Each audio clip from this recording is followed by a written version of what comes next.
What's up, everybody? Welcome to a Week 16 edition of Two Brothers in the Huddle. It's your boy on the West Coast, JB. It's your boy, Big Jonathan, Big Babs, Big Monster, whatever you want to call me on the East Coast, baby. What's happening, baby? Whatever you want to call me, don't call me a loser because the Falcons took care of business this week, huh? Man, I knew coming into this week it would have been a great matchup. Detroit has been playing some well football these last few weeks of the season. And couldn't take them lightly at all. I tell you what, it was a dogfight. It was 10-10 at halftime. And, just pressing back and forth. I felt like the Falcons offense struggled just a little bit at times, but defense held it together. My boy Ford came through with a pick at the end of the game to seal it. And, off into the sunset with a win. So it was awesome to see my Falcons finally get their first win at home this season. Wow, and it's been almost a year since the Falcons won at home. And the big talk is the rookie tight end, Kyle Pitts, who's had another 100-yard game and is on pace to set an NFL record, but he broke the franchise record this week. What's up with Matt Ryan and Kyle Pitts? So they got something going. They figured something out. Yeah, Matt knows how to distribute the ball and get the ball in the playmaker hands. And we have a lot of young guys on offense this year due to maybe injuries or dealing with personal issues off the field. But, man, these young guys, Gabe, Kyle has stepped up into the limelight and took it well in stride, and they've been having a good rookie season. Kyle Pitts, man, he's something to see. You got to sit down and watch him. Just watch how he flows through the field. And man, to be honest with you, he knows how to read defenses. He knows how to extend the play. If you see Matt is running around, he knows how to extend and get back in front of Matt to give Matt a target. Man, he's something to see. He's going to be something very special for years to come. That's for sure. I don't know how long the tandem between Matt and Kyle is going to last, but they're having a good one right now. Hopefully, he can get this tight end record for the most receiving yards. Well deserved. He's about 130 out from Mike Dicker record. Man, I'm looking forward to seeing him break that in the next 2 weeks. Man, the sky's the limit for the kid. Do you think he gets it? Without a doubt. He gets the record. I think Mike Dicker, it was just a record set, 60-year-old record. He needs 128 yards with 2 games remaining. Matt Ryan had 215 passing, 102 went to Kyle Pitts. And I tell you what, since you guys found something out about the Detroit Lions, send us the recipe to beat them because we got them this week in Week 17. We need a little help. Can you help us out? Yeah, I needed some help last week. Well, yeah. Hey, the recipe is they're going to come in and run the ball. That's for sure, because they have a young quarterback back there. Jared Goff was hurt, so they took the ball out of his hands more times than not. They ran the ball a lot. They run the ball pretty well, man. To be respectful towards the Detroit Lions, they found something in the run game. I felt like they ran the ball well, and when it was time to pass the ball, it seemed like those passing lanes were open because we're more in tune to playing the run. But there's a young guy on the Detroit Lions. I can't remember his number. He's 17 or 14, but man, this kid went all out. He went all out against us. He had 2 touchdowns, I believe. So get your secondary right and get that run game right. Y'all gonna need it. Well, I'll tell you what, we need all the help we can get after falling to the Bears with a 10-point fourth quarter lead and probably one of the biggest letdowns that we've had a chance to see. I guess the best thing we can say about the game is that Hey, at least we got snow for Christmas, Seahawks are struggling right now, and this is what happens when you let a 4-win football team think that they have a chance to win. They go out and win. Look, Fields was hurt. Andy Dalton was hurt on the COVID list, I believe. And they ended up. Yeah, the equalizer came in. They ended up starting Nick Foles. Nick Foles hadn't started a game. He hadn't played a game in over a year. Foles comes to Seattle, somehow, some way leads the Chicago Bears to a 1-point victory. Did you see the game, Austin? I didn't get to watch the game, but I seen the highlights, and man, that was a damn good catch by that kid in the back of the end zone with 3 guys over him, over the top to get his foot down and also his knee and hip down in the back of the end zone, man. Crazy play. Crazy play Indeed. Look, I don't know. I mean, what do you do in that situation? If you're a defender, you just hold him in the air. You just walk him out of bounds. I think they were trying to slam him or break up the pass. But look, they ended up running the same play John Harbaugh ran against the Packers, the sprint right option. I'm in the press box. I'm yelling to Robert Turbin. I'm like, Turbo, sprint right option. What did they run? The sprint right option. Oh, man.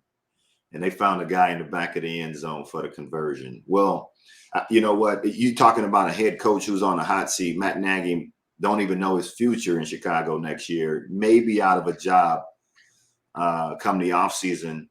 And decides to go for it, to go win the football game on the road in Seattle.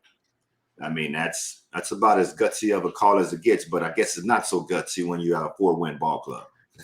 He don't have nothing to lose at all. He do not have nothing to lose. Why not go for it? Well, the highlight. Rashard Penny had a good day, man. That's what I was going to say. 17 carries for 135 and a touchdown. Seems like y'all controlled the game for most part. What happened in the final 4 quarters of the game? Well, they never controlled the game because they got outpossessed, I would say, about 17 minutes. So more than a quarter. Rashad Penny, though, he is doing something special in terms of really extending his career. You talk about a guy who in his first 30-plus games was unavailable, missed an entire season. He was hurt. And then the last 4 games, well, now 200-yard games in the last 3 weeks. And he's doing something special to make a case on why he should be in the Seahawks plans for the future, or at least on someone's ball club next year, because the Seahawks did decide not to pick up his 5th-year option on his rookie contract. But Rashad Penny, to me, was, a big flash for the Seahawks, and especially for himself. Russell is struggling, man. And I'll even say this. Some of the, not all of them, but some of the coaching decisions too, as well. Just put them. It didn't align with the recipe for success.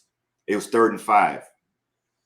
They don't convert. Russell overthrows a wide open DK Metcalf. They got the ball at midfield. Go for it. Russell takes a sack in the red zone, pushes them a little bit further back out of the field goal range. Jason Myers missed it. I don't know. When you're losing, Monster, everything is magnified. Everything is sure. Everything matters. So, Coach Carroll, as any great leader would do, accepts blame. But more than that, players aren't executing at a level in which they have in the past. And so there will be change in the offseason. Number 1 question. Will Russ be in the Seahawks uniform next year? Yeah, that's the question everyone wants to know. You know what? If I would say no. I'm going to say Russell will not play with the Hawks next year. And the Hawks don't have many draft picks this year. So if they want to look at what the future, the next 4 years, 3-5 years of this franchise looks like, and they want to go get some young talent, that could be something that they look at. You look at Bobby Wagner as well. if I'm the front office, I mean, it's like, hey, I would ask Bobby Wagner to take a pay cut and finish his career right here in Seattle. You look at the quarterback position, you say, well, where do you go from Russell? You got to be careful now. Where do you go from Russell? Because it's a franchise quarterback. You try to go get someone young and, you get a first-year offensive coordinator and Shane Waldron to try to groom a young quarterback under Pete Carroll's philosophy. There's some time of development that happens there. So here's what I would say. You got a guy who led the league in passing last year, has been sitting on the bench all year long down in Houston. He's healthy. You got some issues to deal with off the field. But do you go get a Deshaun Watson and bring him in and then try to move Russell? There's a lot of questions to be answered, man. But I don't think that Russell, not that he don't want to be here. I think the clash between what Russell wants to do offensively and what they're doing offensively is on a different path. I think Russell removes the non-trade clause out of his contract this offseason. It sounds like that's a bold statement. It sounds like the same thing that Aaron Rodgers and the Green Bay Packers dealt with last offseason. Yeah, it's the same scenario. Aaron Rodgers felt like the organization wasn't moving in the right direction as far as what the team needed or what he felt like he needed to be more successful on offense. And by any means necessary, Aaron Rodgers did whatever he could to make that happen this season, and look at him now. So I'm curious and I'm wondering, what are the Seahawks going to do to make Russ happy? Do they want to make Russ happy? Do they want to keep Russ? Like you said, Deshaun Watson has been sitting on the sideline. He's going to be fresh. He's going to be ready for next season. Hopefully he get all his off-the-field issues resolved this offseason and out the way so he can continue on with his career. But, yeah, the front office of the Seattle Seahawks have a lot of work to do this offseason. And I'm sure they already started that process.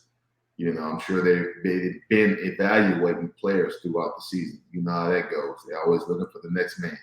So I feel like the evaluation process it's almost like a revolving door. It never ends.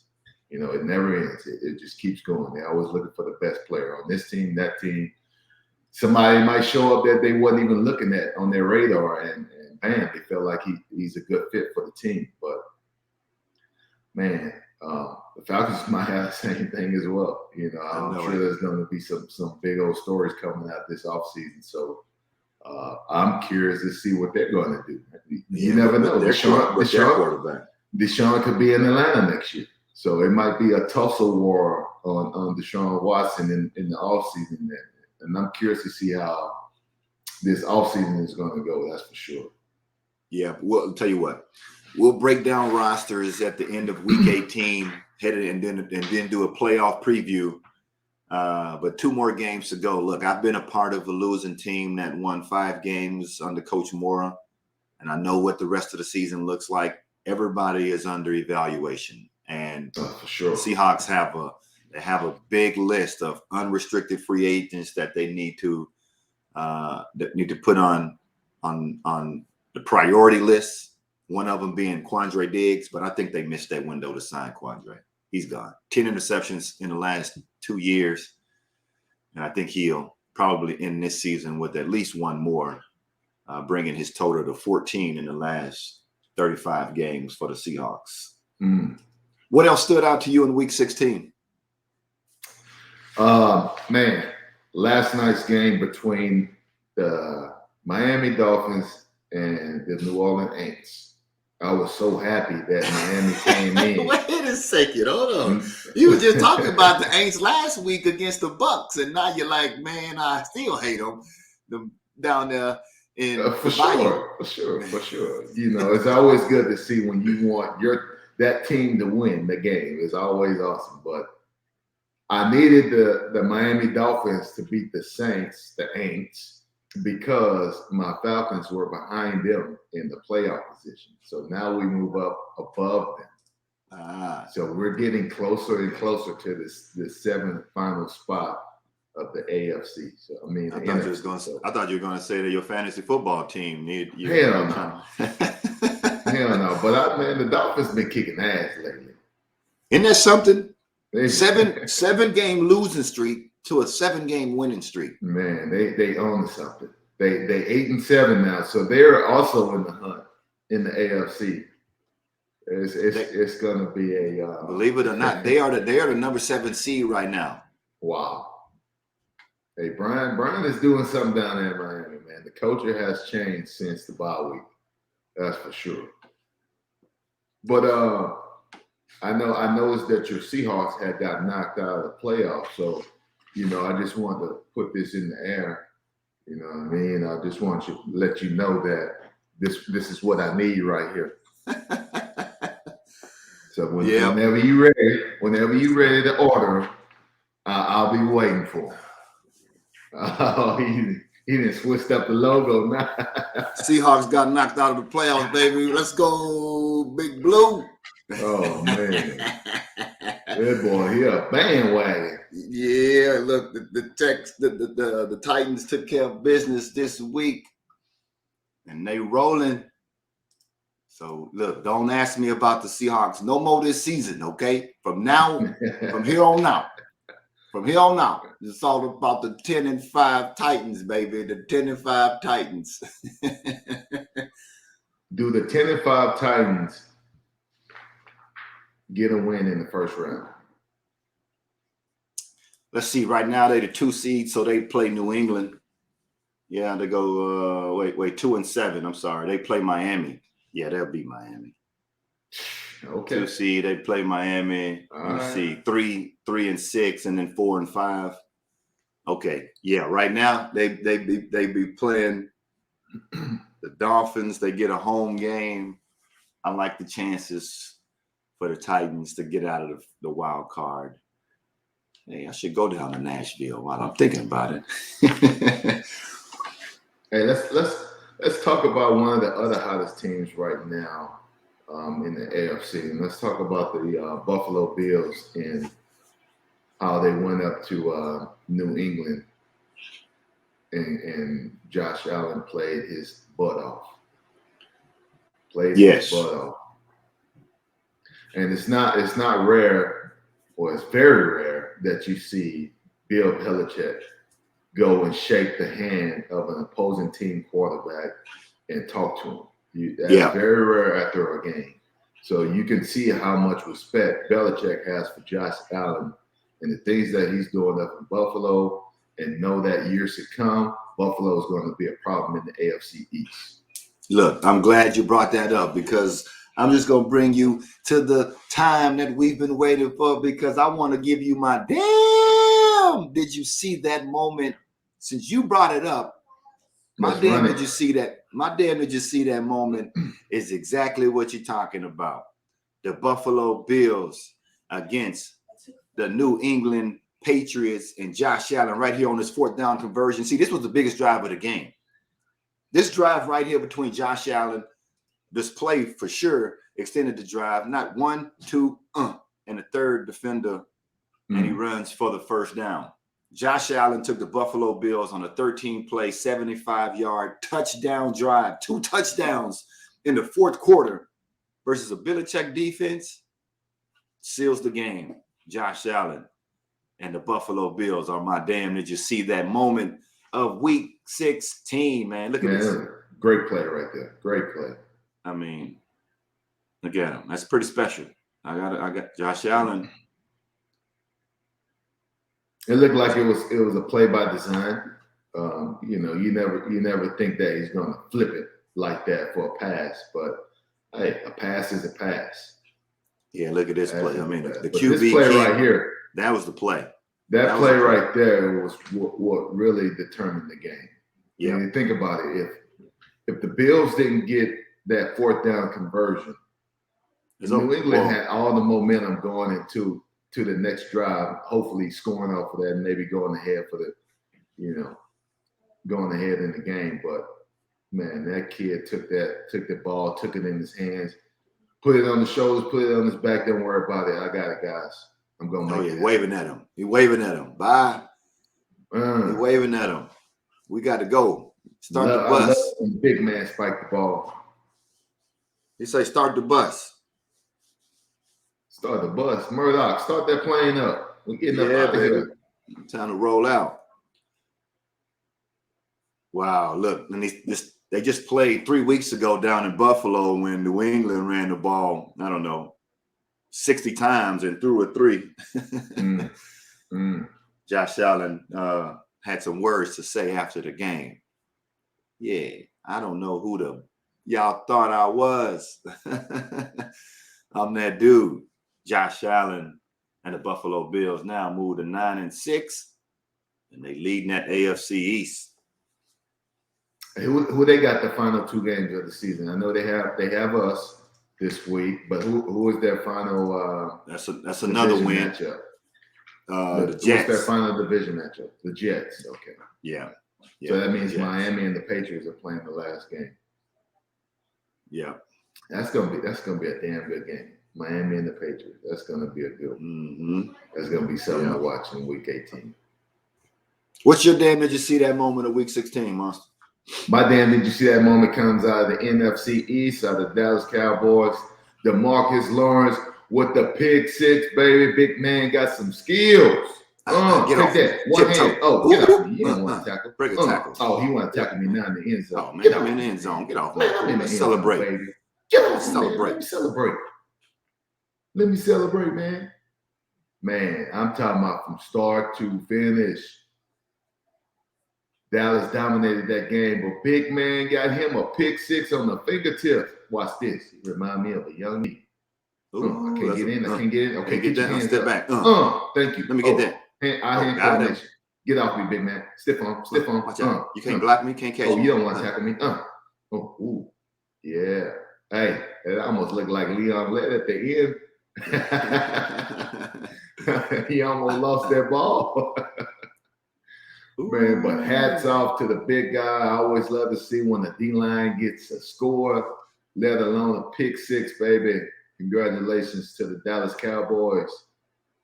Congratulations to DeMarcus Lawrence on your pick 6, baby. Yeah, the Cowboys. Damn, did you see that moment? Yeah, and I tell you what, damn, did you see that? They whipped their ass so bad, them boys started fighting on the sideline. Oh, damn. Man, I don't know. It was that bad. Hey, I told you I was going to get to the quarterback now. You get your hand out my face. Get your hands, man. I'm the team captain. Sit down. No, don't touch me. Don't you doing? Put your hands on me. What you doing? What? We went to Alabama together. What you say? Man, you wanted turkey? I didn't want no turkey. I told you I didn't want no turkey at Christmas. Don't touch me. Man, I told you not to put no gravy on my turkey. Man, you lucky. You lucky I miss you. Boy. Ooh. But come on, Cletus. Come on. Cletus, come on. This happens all the time, man. This is nothing new. This is just so happened that the camera was on the sideline at that time and caught it. You know, this is something that happens on NFL sidelines, whether it's player, whether it's coaches and players. It's something like this going on every sideline. Why? Yeah. Because it matters. It matters. I think it went a little too far. The fights, it matters. I think it went a little too far. Pain should have kept his hands to himself. When you start touching the man's face, and look, we in a heated battle right now. I already got some bad blood just boiling inside of me right now. Then you put your hands in my face, it goes to a whole new level, you know. And you know, I know they're good now. These guys have a good relationship. They go back, to college teammates. But still, like I think it went too far. Don't look. You can say what you want. We can argue. We can disagree. But we don't do this. We don't do this on the sideline. You know, my opinion. You know, that's about as unprofessional as it gets. And then right there is the whole level of disrespect. When you mush somebody, you put your hands in somebody's face like that. You know, that's what happens. Especially when emotions are running. But yeah, man, that's that's just something you can't do. You know, your brothers, you've been sweating blood, sweat since college into the pros, playing together. You know, it's more than a brotherhood at this point. You know, and to see them go down like this on the sideline isn't a good look for the Washington football team. You know, they were on the road for the last few weeks, but the last 3 weeks they have been going downhill, and you can see the frustration on everybody, and it's just balling over to things like this. So, yeah, Ron Rivera, I'm sure he's going to address the situation. I'm sure they're going to address the situation and, you know, put it behind them. You know, it was an incident that happened. You know, whatever. They got their emotions out. They talked about it. Whatever. It's time to move on. Let's go. All right, the football team gets their ass beat 56-14. And that wrapped up the Sunday night matchup. And then last night, the Aints, the Dolphins, 20-3, concluded week 16. Man, them Chiefs rolling, boy. Tell me about them. Let's look at the AFC picture. Man, they are rolling. Let's see what happened in the AFC They went picture. from the bottom of the AFC all the way to the top of the AFC. Like it wasn't nothing. Like, oh, Yeah. that's all we was doing wrong? What? Oh, that's an easy fix. Well, they wasn't playing good football, that was for sure. Now they've clinched their playoff spot, and they've also won a division and potentially could have home field advantage. The Titans are one gap. You got Cincinnati, Buffalo, and Indy. And Miami is on a 7-game win streak as they moved into the number 7 seed. Who you liking out of the AFC? Is it still the Chiefs? It's always been the Chiefs since the beginning of the season. You know, there were some times where it got a little bit iffy, and you were like, "Oh, is Patrick Mahomes ready for the season?" You know, same questions we had with Aaron Rodgers in week 1. But man, for whatever reason it was, or whatever they done, they changed it around, and look at them now. You know, they on a what 8-game win streak, heading into the playoffs. Now, this is something to roll upon while you're heading into the playoffs. You know, you definitely want to be on a win streak going into the playoffs, to have that momentum that propel you to even have more confidence. It doesn't matter what opponent you're playing, because why? You have all the confidence in the world in yourself, in your teammates, as a team collectively, to go out there and get the job done in all 3 phases. Well, we got a playoff preview. The Kansas City Chiefs square off against the Cincinnati Bengals this week. I know we're going to talk about our Week 17 games to watch, but there's an early little playoff preview for you right there with the Bengals and the Chiefs. That's going to be a nice one. And they in Cincinnati? They in Kansas City. Kansas City. Nope, you're right. They're at Cincinnati. Okay. At Cincinnati. That's going to be a playoff environment. Man, I wouldn't even mind going up there and watch that game, just to watch it in person. It's probably too cold for me. It ain't gonna be that cold. Put me in the press box. Let me tell you what the degrees was on Christmas in the South, in the 70s. 70s. In the 70s. It's gonna be 70 for the rest of the week. A little bit of rain here and there, but it's still in the 70s this whole week. So cold won't be a factor this week in the game. I'm looking outside right now, and there's still snow flurries here in Seattle. 25 degrees is the temperature with snow flurries. And go ahead and get your snowboard out and go snowboarding down the hill. I know. I broke my toe strap, man. I gotta get my board over to the it fixed, man. You gotta improvise, man. Well, you gotta rig that thing up. Go get some duct tape. Go get some duct tape on that thing. Go get you some Gorilla Glue, man. You'll be fine. Gorilla Glue. We know how to improvise. But let me tell you something. I had to get my ass off the mountain. My toe strap broke. I was up on the mountain. I rode that thing down with 1 foot. Was it the back foot or the front foot? It was well, I flipped it. I just switched it. I can go goofy. I can go regular. Okay. I had to look. I had to get my ass off that mountain. That was my last run too. Like, why you didn't just get on that thing like you on the surfboard and you just swimming down the mountain like that? Oh, bro, this was a mountain I was unfamiliar with. It was so much powder, man. I was falling. And like the powder was up to my knee. I was like, the only way to get down is with the board. So I got down, but that was my last run. It's another way you can get down that thing too. No. you might be doing a bunch of front flips, but it's another way to get down there. No, I made it down. I made it down. Okay. Let's look at the NFC picture. Well, hold on. One more team, Indy. Indy's rolling right now. Indy's let's see. Indy's record at a number 5 seed, sitting at 9-6. And let's see, they just smacked the Arizona Cardinals. Cardinals on a 3-game losing streak. We'll talk about the NFC in a second.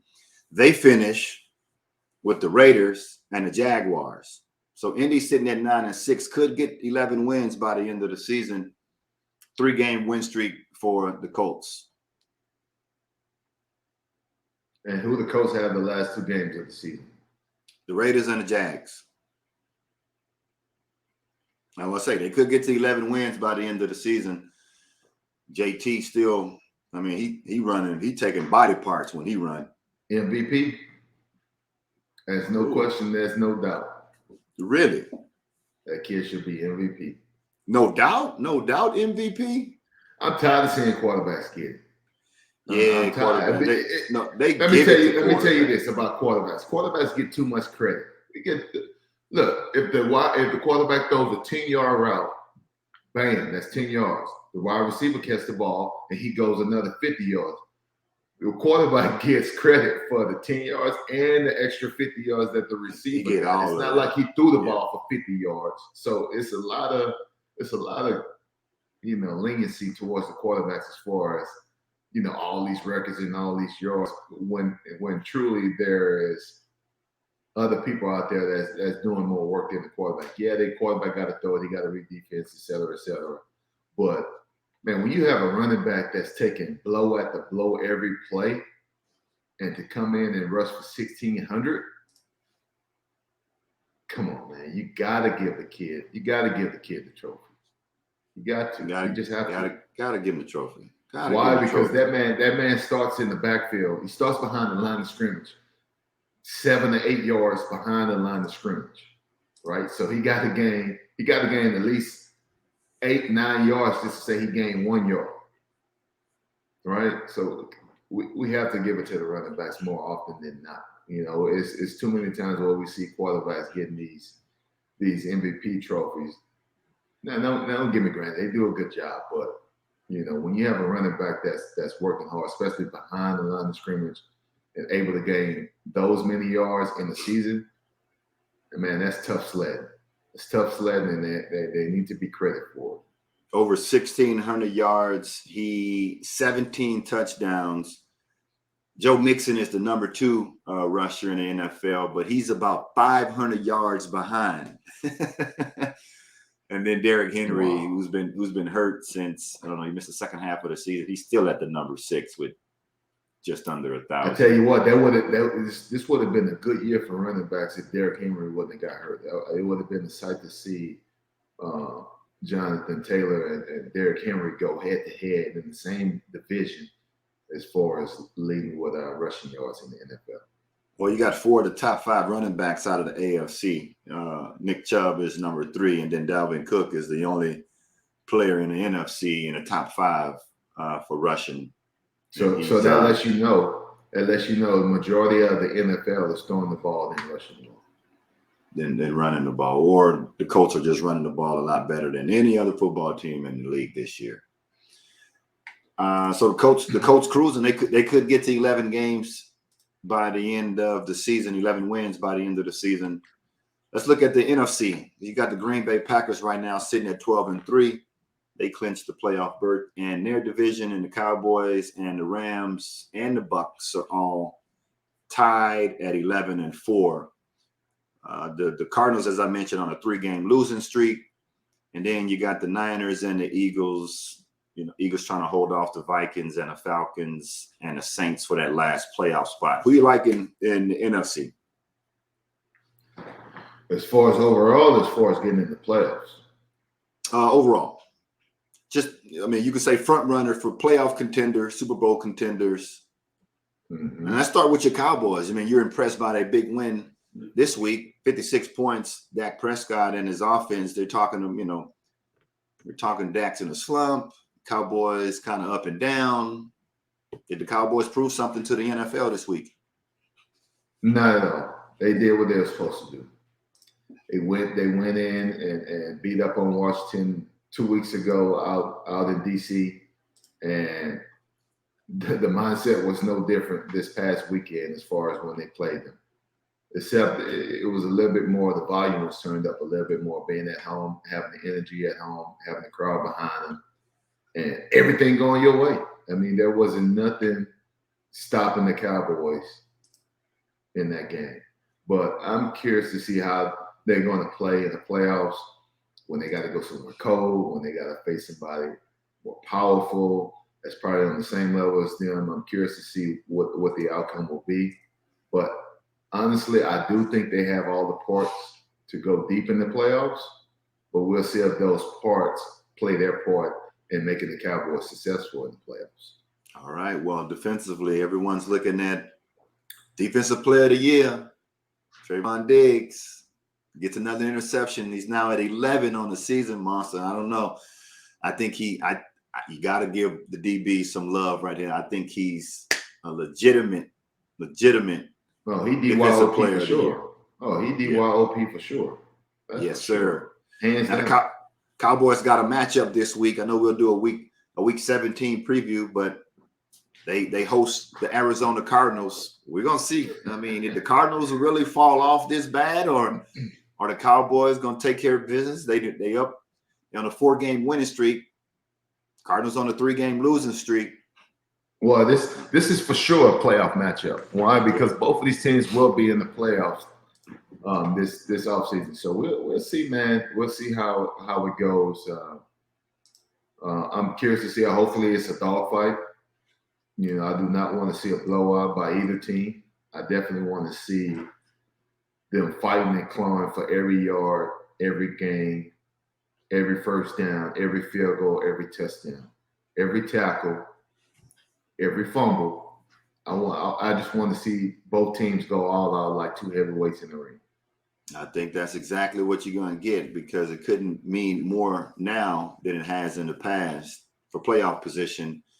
And then we wrap. Well, we got the Bucs and then the Packers, but the Bucs, they're an 11-win team. They could get to 13 by the end of the season. They got the Jets and the Panthers, and then the Packers. The Packers finish up with two division opponents, the Minnesota Vikings, who are fighting for that last spot, which I know you'll be rooting for the Packers in that game, and the Detroit Lions to finish up the season. So they could potentially get to 14 wins by the end of the season and secure that home field advantage. And you and I both know it's going to take everything to go in the Lambeau and get a win.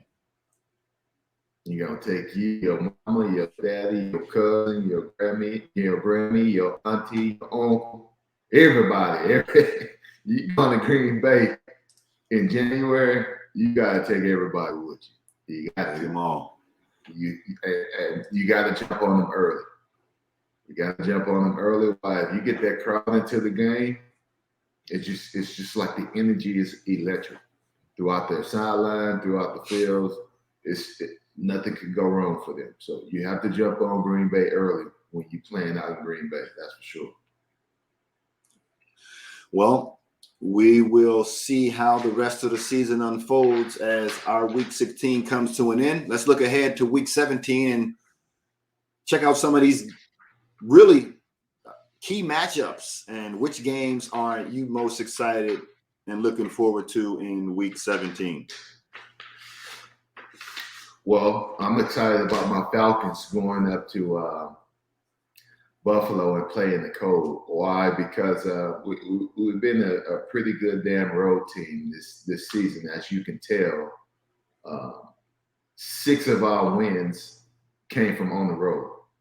6 out of 7 wins came from on the road. So we're a road warrior team. We just got to go in there into the atmosphere of Bill Mafia and give it to them.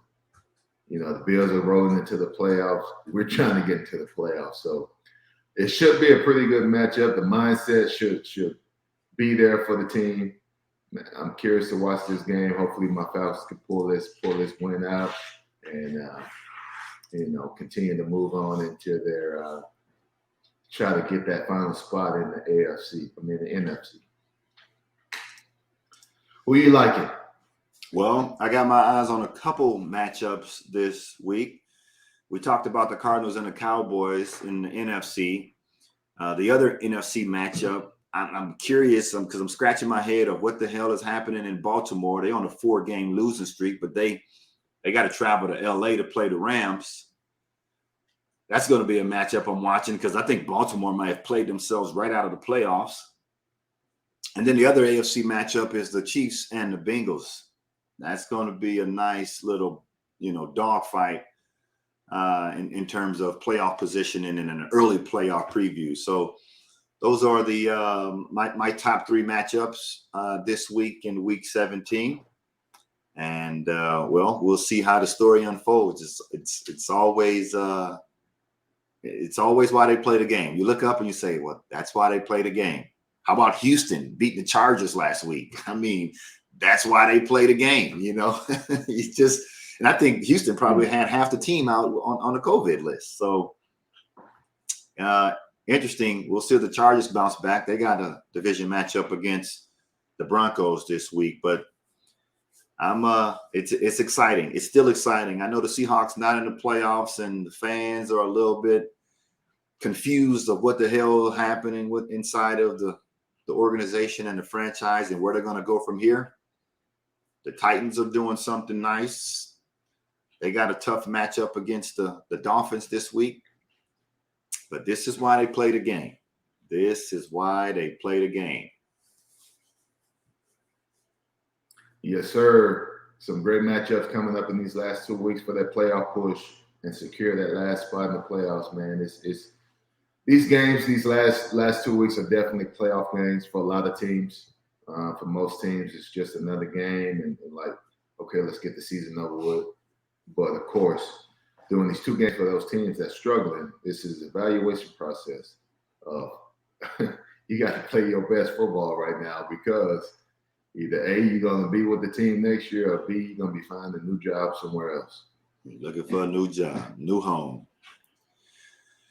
Well, let's say we bring this plane to its landing. That does it for us. Hope you guys had a Merry Christmas, Happy Kwanzaa, and Happy New Year to everyone. We'll see you on the other side of Week 17. That's it from us, from Two Brothers in the Huddle, from Seattle to the ATL. We out. 2021, we out. We'll see you in 2022. Happy New Year, everyone. Happy New Year. Happy holidays. Peace, love, and joy.